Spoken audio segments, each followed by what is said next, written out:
Broadcasting from the business capital of the world, this is the Podcast Business News Network. All right, we are back here with Lisa Bragaw. She's the owner of Zen and Now Wellness Studio. Back to talk again today about all the work she does and how she can help you. And I know today we're going to focus a little bit on stress, but let's first have her introduce herself. Please say hello to your audience today. Hi. And Jill, thank you again for having me back. I'm really excited. I am Lisa Bragaw, and I own a wellness center in Southeastern Connecticut. We do a lot of yoga and mindfulness and fitness and holistic approaches to healthcare. I'm a pharmacist, and so I can help people manage their medications and sometimes even to reduce the medications that they're on by adding other modalities to just keep us healthy and well and thriving.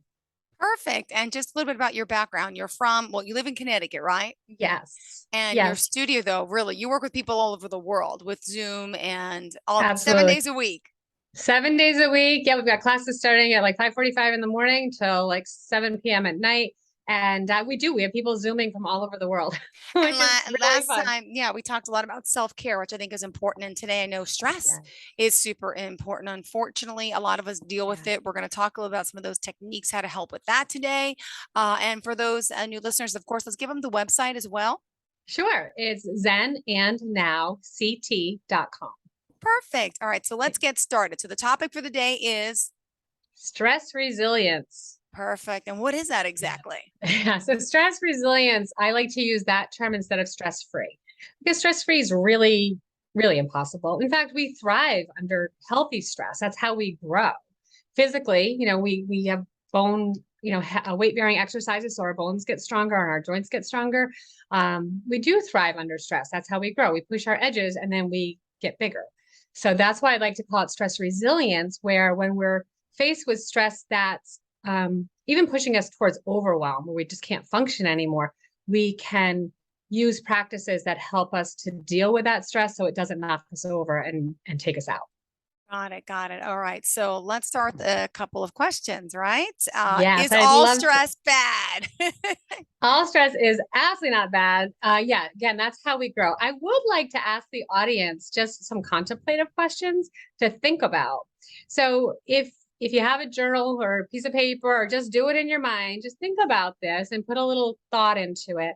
How would you rate your stress level today? And maybe Jill, you want to answer that. You don't have to, I don't want to put you on the spot. But how would you rate your own stress level today or over the last 7 to 10 days? Like on a scale of 1 to 10, where one, you're totally chill and relaxed, or five's like, or 10, totally stressed out and overwhelmed, can't function. 8, 9, really. Yeah. It's been. We did Legoland with my kids, which is fun, but also stressful, right? Yeah. Taking kids away on a Yeah. vacation. So I thought it'd be a little more relaxing than it was. Yeah. But work-wise and kid-wise, not being in camp, so I'm a little high stress today. I am, to be honest. Yeah. Yeah. I mean, that's honest. So we'll talk a lot about that. And then there's my second question for you and for the audience. How would you rate your current level of self-care or daily routines to take care of yourself? Like on a scale of 1 to 10, 10 totally rocking it, strong self-care routine because you know you're worth it. 5, you're living a leftover life and taking care of yourself with whatever's left over after you take care of everyone and everything else. And or like 1, like I didn't even know that was a thing that I can take care of myself. Where would you Yeah, rate yourself? I'm halfway in between, I guess, with that one, 5. Yeah, I know to care. I don't do the self-care. I did get my nails done, so that's time to yeah. So Yeah. I'm kind of in the middle on that one, I would say. Good, good. But you're aware when But you're I am even in the aware. middle. Yeah, so Yeah. my awareness is higher. Okay. Yeah, yeah, Yeah. And what could you do today to take it from a 5 to a 6? yeah. Like think about things like that. You don't need to go from a 1 to a 10. That's not Mm-hmm. realistic either, right? We're looking to make little baby steps. There's a Yeah. really great meme um of taking baby steps and starting with small steps. And there's these 2 ladders going up into the clouds. And one has rungs that are really tight, really tiny, tiny little baby steps all the way up. And then the other one is these huge, big gaps, like you couldn't even reach from one rung to the next. So we might do these big leaps and bounds, and we're never going to get any higher because we can't reach that next step. So those little baby steps are what are really important. And that's what I'd like to kind of focus on a little bit today, and how to get out of these stressful situations without leading to overwhelm. Overwhelm is when you just can't function. Stress is when you're like, okay, I've got things to do. I need to prioritize. I need to get some clarity, and then I can move to the next thing. Overwhelm is just when you're knocked out, you just can't function at all, and you just need to stop everything and pull yourself away. So there is a big difference between that, and maybe even get professional help, which Yeah. I do recommend. Well, let me ask you this now because there is also something called good stress, right? I never Yes. knew that. I Yes. What's good stress? So good stress is when you're challenged, right? You're challenged and you step up, Okay. I got it. All right. right? And you rise to the occasion. So small stressors, small exposures to a stressor is really, really beneficial. This is how we grow. Cortisol gets such a bad rap, right? We hear cortisol, we're like, oh, cortisol, that gives us belly fat, especially, as women get older, they're like, oh, that cortisol.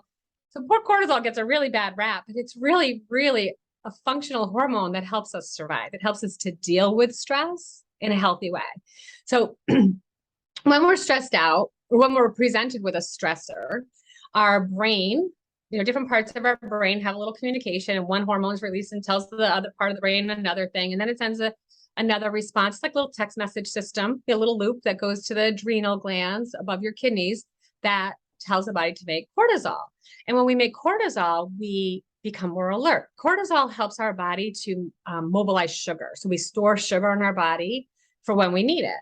So you get, presented with a stressor, and your cortisol allows your body to release more sugar so that you can react, you can Mm-hmm. function. I like to Yep. use the word respond Yep. instead of react. So when we're reacting and we're reacting without thinking, without pausing, I feel like that's the more quote bad stress. That's what gets us into trouble. When we Yeah. pause and take a moment to reflect, and then we decide how to respond, I think that helps us to be more in a thrive state. Okay.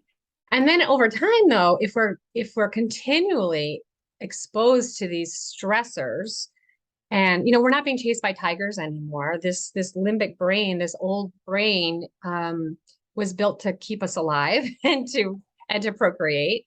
So, but we're not living in caves anymore. We're not being chased by saber-toothed tigers, but our brain hasn't adapted to that. So it's still trying to keep us safe and and able to procreate. So anything that's gonna jeopardize that, the brain is gonna say stop, and then it's going to put us into the state of either overwhelm or excessive stress.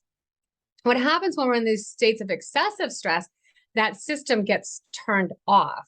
So in a normal stress response, in a healthy stress response, we release those stress hormones, and then there's a negative feedback loop that tells the brain, okay, I have enough, I'm good, and it stops. But what most of us are in this society and our Western culture is the go, go, go, go, go. And that negative feedback loop never gets shut off. So we're constantly being triggered. And what happens with the long-term effects of cortisol, instead of being protective, so in small doses, it actually creates an anti-inflammatory response. In extreme circumstances, or when it's prolonged, it can actually create an inflammatory response, which can lead to conditions like diabetes and heart disease and strokes, Alzheimer's disease, and insomnia, a feeling of anxiety and burnout, and depression. So it's important to try to keep our stress levels in a moderate level and try to develop some of that resilience to keep us there. Awesome. Stress, resilience. Yes, that's what we're talking Resilience. about today. If you're just tuning in, just want to remind everyone. And At this time, just want to point out your website one more time, if you don't mind, Lisa. It's zenandnowct.com. Perfect. Thank you so much. All right. Great. So we got stress resilience. We're going to talk about stress state, thrive state. We're talking difference between anxious and excited. And we're going to learn about some new habits today and practices to how to reduce our stress, right? Yeah. Yes. Yeah. Yay. And just can Okay. I ask you a personal question? Absolutely. Your stressors, how have you learned? Clearly, you're teaching us how to handle stress. So that means I assume you've had stress in your life. How did you Yeah. learn to cope with it? Who guided you through this situation? Oh my gosh. I actually had OCD, like detrimental OCD, where I thought people were going to die if I didn't put the quarter in the payphone facing up in this way, like crazy habits. It's a joke in my family. My sister and I would sit in front of the the stove before we leave the house and point at all the buttons and be like off, off, off, off, off, off, off, off, off, off. So I've created lots of habits. Like I got my curling iron has an automatic shut off. So if I forget to unplug it, I'm not going to leave the house and say, oh my God, did I turn off the curling iron or the iron? So I've created safety mechanisms there just to get myself out of my own way. Yeah. I ended up with some pretty bad physical ailments because of my stress. I had stomach issues, IBS, bleeding ulcers, so and I was young, really young. And I was told, like I had all these tests and even from high school on, and they said, oh, you're just stressed out. I'm like, I'm not just stressed out. I don't feel stressed. They go, your body's taking it out on itself. And that was an eye opener. And then I just decided I can't live like this. I can't feel like this. So I had to start developing some strategies. And it wasn't until much later that I came into yoga and meditation and deep breathing, which is so, so, so helpful. You can take a big, deep belly breath, just one, and it will change your state. And we can change our state from either like if we're feeling a little low and sluggish, and you just need a little pep, you can, do some breath exercises or like do a couple jumping jacks or just physically change your state by moving your body. But we can also do it the other way. So if we're feeling too buzzy, too wired, we can calm it down by using our breath. Got it. All right. So good. Thank you for sharing that because, a lot of people look at you and say, oh, how does she handle stress so well? Well, you've been through it. You've walked it. You can really Oh yeah. empathize and understand. So Yeah. where are we? There's so much going on. I forgot. So are we talking This, side or are we going over the steps? I'd like to talk about the stress state and the thrive state Good. a Thank you. little bit. Thank you. Because I Bring me do back think to that's a speed. really big distinction because they feel the same, right? They can feel the same. Like when you're stressed but excited versus when you're stressed and anxious. There's not much difference there. Like when you are excited about something, how do you feel? Like your heart races and your palms You're get happy. I'm sweaty. like this. If you're not, Yeah. yeah. And you're happy and you're breathing deeply and your butterflies are in your stomach. When you're anxious, afraid to do something, how do you feel? Like your hands are sweaty and your heart races and your butterflies in your stomach, but you tend to hold your breath and kind of collapse. So there's not much difference physiologically in our bodies between the stress sensation and the excitement sensation. Okay. And the only difference really is there's two: our brain, how we think or perceive what's going on, and our breath. So again, when we're stressed and anxious, we tend to hold the breath and go inward. And when we're excited, we tend to take big, deep breaths and be a little more outward. Does that make sense? Does make sense. Yeah. Yeah. And so we have branch of our nervous system called the autonomic nervous system, which is our automatic nervous system. It's what helps our heart and lungs breathe and pump without us having to think about it. So our bodies are thriving all the time, or growing, or breathing, or just surviving all the time without us thinking about it. Within that autonomic nervous system, there's two branches. And one is the stress response, the sympathetic nervous system. And then there's the parasympathetic nervous system, which is its counterpart. In our culture, we're really good at being in that sympathetic fight, flight, or freeze response. And that is when we sense danger or we're fearful. It's a lot of solar energy, hot and frenetic. It's considered our masculine energy. So whether we're a male or female, we have both masculine and feminine energies, and we want to keep them in harmony. So that's where we really feel more stressed. When we can turn on our parasympathetic nervous system, and that's where the yoga, the mindfulness, the breathing, journaling, this is where we can help strengthen that parasympathetic nervous system. Yeah. And we have a sense of safety and we feel calm. In this parasympathetic nervous system, so we feel calm and connected, we feel like we belong. It's when we're able to rest and digest. It's the feminine energy, the cooler, the more lunar, we feel more grounded. When we have these two systems working in harmony, that's when we're thriving. We can get things done, but we can get things done from a calm, cool place where we have more clarity and we can actually do what we want to do instead of just being busy and frenetic about being active. Okay. Makes sense. No, absolutely. All right. So now going down the list though, so how does this end up for us? The anxious, the anxiety, the stress. Oh my God. I know. I one more thing I want to bring up. So when you're anxious and you're stressed out and you go to someone just to help you feel better and they say, just calm down. What does that make you do? Doesn't make me want to Do you come want down. to kick them? Yeah. I don't think it's helped anybody ever. And the reason for that is when you say just calm down to somebody who's in a really highly aroused negative state of anxiety or stress or overwhelmed, we're trying to get them to go from a high arousal state to a very low arousal state. And that's just too big of a jump. It's like, again, going up that ladder and making those huge, big leaps. Got it. So what we can do is shift from from a high arousal negative state of anxiety to another high arousal state of excitement. And that's where I think that's really interesting. And it's changing your perspective. And saying things like, I get to instead of I have to, they're little tiny tweaks. Does that make sense? So like if you Mhm. say, oh, and I'm not here yet. Yeah. I don't anymore say I have to go to work. You know, a lot of people say, oh, I have to go to work. I have to go to work. And that just makes it feel like it's drudgery. You don't want to do it. I am not ready to say I get to go to work, but I do say I am going to instead of it's neutral. I'm not excited about it necessarily. I do say I get to go on the podcast with Jill. I get to go teach yoga. So I am finding things that are exciting. So we have things to do every day. And if we can find some joy and playfulness in the mundane, it really helps us stay in that more excited. We're finding what's going well. And it's practice. Our brains are wired to look for what's wrong, what's going wrong, what's not right, what's scary. The weeds always return is a quote I love to use. And so we have to constantly go in and look past the weeds and look at what is thriving, look Yeah. at what is going well. So again, we talked about this last time, starting and ending your day with a gratitude practice is really great. My coach taught us to create a joy list, and she was taught it by another coach who called it a happiness list, but she likes to call it a joy list. And she has us write down, and I love to give this assignment to people, and I hope the people listening will practice this and it might Pass it help you along. too. Mm-hmm. Is you take a piece of paper and you draw a line across it and then down the middle. And on one side, you write things that bring you joy that cost you money, Mm. and then things that bring you joy that are free. And every time I do a workshop and we do this exercise, it is almost every single person says, oh, wow, I have so much more on my free list. Isn't that interesting? So like getting Yeah. your nails done, that would be on your cost money list, Yep. but it brings you Mm-hmm. joy.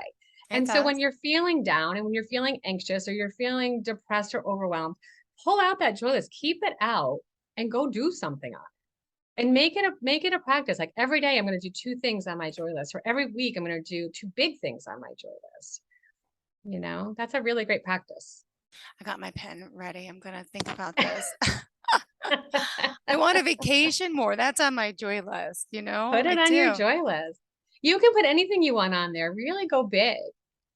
I want a Um, bigger, beautiful house, and I want a house in the water. And I want a boat. Is that selfish? I don't have that, but not no, everyone does. that's not. And you know that brings up another point Like want and need. I of don't need it, but I want it. What? But and if so you is that want it rude? and it's coming from a good place and you're not harming anybody else, that is fine, right? That's totally fine. And you know, when you do well, then you can give more. If you True. make more, you can donate more, you can serve more. That's how I feel about with my studio. The better the studio does, the the better I can offer the classes, the more I can pay my instructors, the more things I can offer, the more things I can do and give back. We do a lot of fundraising at Yeah. the studio, and that just allows me to do even more of that. So it's okay to do well, especially when you're doing well in the framework of service where you're giving. Yeah. And you know, that's what you're doing. You're doing that every day. You're putting it out there. So Yeah, it's I okay want to more deserve. money for my kids. I do. I want a nicer house. I want to go on more vacations. So I don't find it It's selfish. not I just want, but I have to work harder. That's it. Or like sometimes. win the lotto. But yeah. Yeah. Yeah. And working smarter, not harder, I think is another way to look at it. You know, can you bring joy into the workplace? Yeah. Recently I heard it was Confucius that said this. I always quoted Ben Franklin, but they say when you love what you do, you never work a day in your life. It's so true. It Yeah. really is. Yeah. Yeah. So finding what you love to do and serving from there, I think is so, so valuable. And then you show up better. And I think that is another key, like underlying current is showing up. How do you show up for yourself? And what do you want to feel more of? And making those lists too. Like, do you want to have more joy? You want to have more time with your family? You want to have more play? put those things on a list. Like, what do you want to feel more of, and how can you attract those in, and focus on that instead of what's not going well. Focus on what is going well, and you'll attract more of what's going well. When you focus on what's wrong, you'll just keep attracting more of what's wrong. There was a really funny meme on Facebook a few weeks ago that was like, how come I always catch my sweater on the door handle when I'm in a bad mood? Like when something's going wrong, you just keep having more things. Oh, then you get the speeding ticket, and then you get whatever, and then you spill your coffee. And it's always that negative spiral. When you're looking at what's going wrong, you're going to keep finding more of what's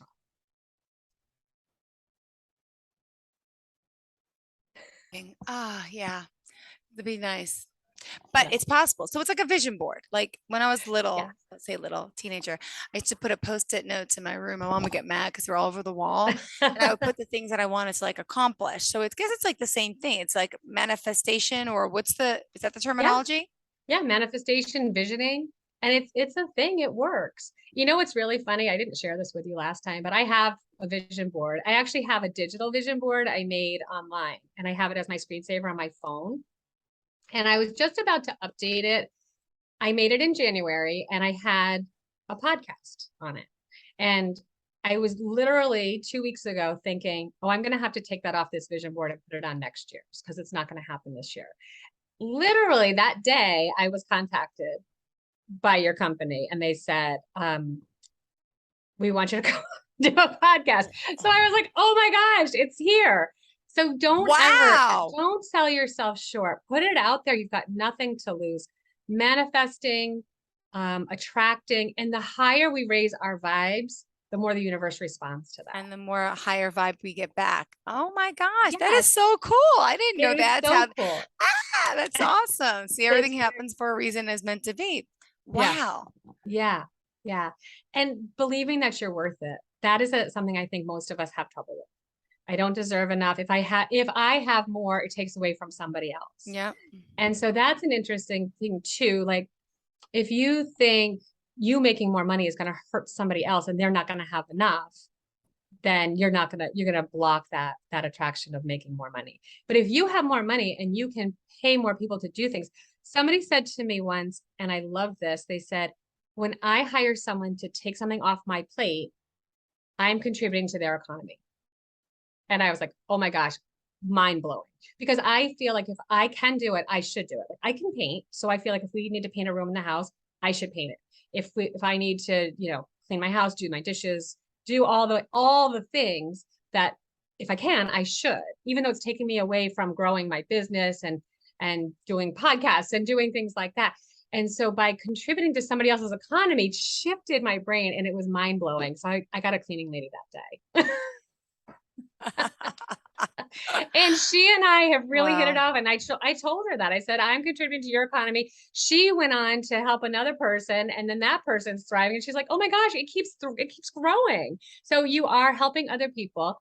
I was listening to an audiobook earlier today, and they were saying something like, when you shop in someone else's store, that store is more likely to thrive. When you eat at that restaurant, and you tell your friends how good the food is, they're more likely to succeed. So by going out and contributing, especially, taking care of other businesses you want to support, hiring people to do the things that make your life easier, you are contributing to other people's economy and making their lives better. And you're Absolutely. sharing. And then you're free. Absolutely. That's Yeah. a great, great way to look at it. Wow. Yeah. I like Yeah. that Yeah. positivity aspect, and how, yeah, we are making more, contributing more, and in turn, yeah, but there will be some naysayers out there up along the way. But how do you deal with negative people and people that are not so positive and lower vibes? Like how are we supposed to Yeah. handle that? I call them yeah butters. Like Mm-hmm. anytime you offer a solution to something, they go, yeah, but. So I call them yeah butters. Yeah butters, you can't change anybody else's behavior. You can like lead by example, you can share what you can. But when it gets to a point where you know that they're not even listening, you can't take on that energy. It's their thing. You can offer Draining. as much as you can, you can help as much as you can. I like this quote, worrying doesn't take away today's troubles, tomorrow's troubles, it takes away today's peace. So if I'm worried about what they're thinking, and I'm worried about if they're going to feel better, as long as I'm doing the best I can to help make them feel better and not harm anybody, then I don't know, it might take them a little longer. And maybe Mm-hmm. some people like to they like to have their identity be whatever their drama is. And they Yeah. thrive on that. And I think that's an ego thing, that when the ego's afraid, of us not needing it anymore. So it has these tools to keep us in that worry state. And I think when you pause and pull yourself out of the situation, I like to name that inner voice. I tell people to name their inner voice. I just call mine the mean girl because I don't want to offend anybody by actually naming it a woman's name. But if you just pull yourself back from that and say, oh, that's not real. That is that story. Another really great tool is if you say you have a situation, journal it. And we make up stories, like something happens and we put all this meaning to it. But I encourage people to write down that situation and then go back and cross out everything that's not a fact, that didn't actually really happen, that's just in your story. And you'll go from 5 pages to like 3 lines. Wow. And that's really eye-opening. Like, oh, really? It's not that big. I'm making more of it than it really is. You know? Got it. Well, at this time, we're almost out of time. 2 minutes left on the clock. What else did you want to share about stress? How we can reach out to you, all the above? Yeah. You can reach out to me at lisa@zenandnowct.com. You can call the studio 860-739-2625. We are on Facebook, Instagram, Twitter, and LinkedIn. And so one point I just want to remind people is these aren't difficult things to do. They're simple practices: pausing, breathing, learning more mindfulness strategies, which I'm happy to teach in the next podcast. Perfect. We just Thank need you. to remember to do it. So making things less daunting, creating simple daily habits you can stack on top of things you're already doing it'll make you take those little baby steps up that ladder instead of these big leaps. Perfect. Well, tell us how we can reach out to you. Again, reach out to me at lisa@zenandnowct.com or go on our website and you can get on our mailing list and get free resources. I'd send out self-care things and mindfulness strategies in our emails. And zenandnowct.com is the website. Facebook, Instagram, LinkedIn, and Twitter under Zen and Now. Thank you so much. You have a great day. Looking forward to the next Jill. time we Thanks speak, so guys. much. Stay stress-free. Come on, guys. Enjoy the last weekend before summer. Bye. Are you looking for even more of the podcasts and hosts that you love? The Podcast Business News Network is proud to announce that you now have even more ways to listen live. Check out the MyTuner Radio, online radio box, and Simple Radio apps on iOS and Android, or find us online. Search for Business News Network on mytuner-radio.com or search Podcast Business News Network on streama.com and onlineradiobox.com/US. Take your podcast on the go and don't miss a minute of the action.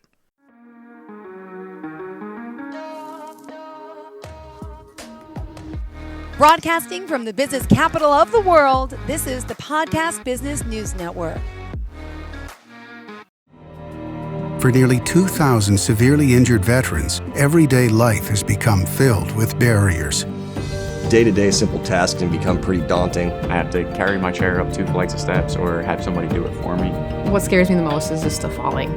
When I'm struggling with my house, I think, to have that one great barrier just knocked down, it's crucial. Home for Our Troops is a wonderful nonprofit that builds a mortgage-free, fully adaptive, handicap-accessible house. And there's no catch. It'll be our very first home that we've ever owned. This is a game changer. This is where your life begins again. We need you to join us in completing this important mission. Please visit hfotusa.org and help build homes and rebuild lives. Because of you, everything's going to be okay.